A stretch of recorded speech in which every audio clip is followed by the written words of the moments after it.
అందరికీ నమస్కారం. నేను మీ ఎంఎస్. ఈరోజు మనం పోలవరం ప్రాజెక్టు గోదావరి దగ్గర ఉన్నాము. నిండుకొండలా ఉంది ఈ యొక్క పోలవరం. ఈ 15 రోజుల నుంచి వర్షం పడటంలో ఇంకా ఎక్కువగా ఉంది. అటువైపు పురుషోత్తంపట్నం నుంచి కానీ ఇటువైపు రాకపోకలు కూడా లేవు. అలాగే ఈ యొక్క పోలవరం ముంపు ప్రాంతం ఏదైతే ఉందో గ్రామాలు 7 మండలాల గ్రామాలు ఎవరైతే ఉన్నారో కొంతమందికి మాత్రమే ఆర్ఆర్ ప్యాకేజీ వచ్చింది.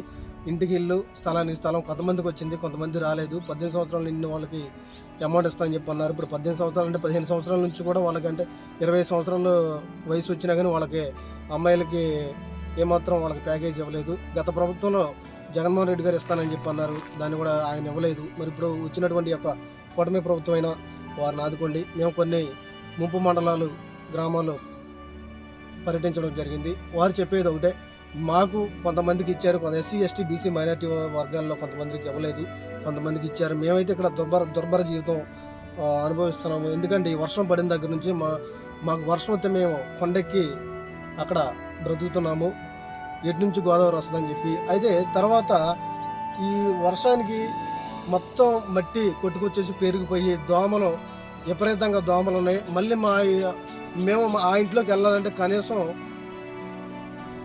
కడుక్కోవడానికి 10-15 వేలు ఖర్చు అవుతుంది. మేము ఇంట్లో కడుక్కోవడానికి అని చెప్పి చెప్తున్నారు. అంటే ఆ డస్ట్ మట్టి కొట్టుకొచ్చేసి అదంతా కూడా కడుక్కోవడానికి చాలా వ్యయ ప్రయాసాలు పడుతున్నామని చెప్పి చెప్తున్నారు. మేము విఆర్పురం మండలం, కోనవరం మండలం, వేలేరుపాడు మండలం, కుక్కునూరు మండలం ఇవన్నీ కూడా గ్రామాలు సందర్శించడం జరిగింది.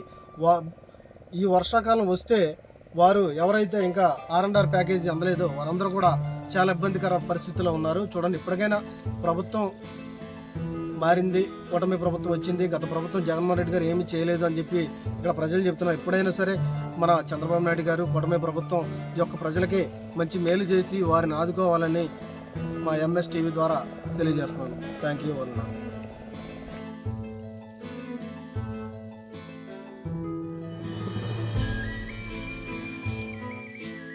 ఇప్పుడైతే మనం ఈ యొక్క గోదావరి ఎదురుగా ఉన్నటువంటి గుడి ఉంది.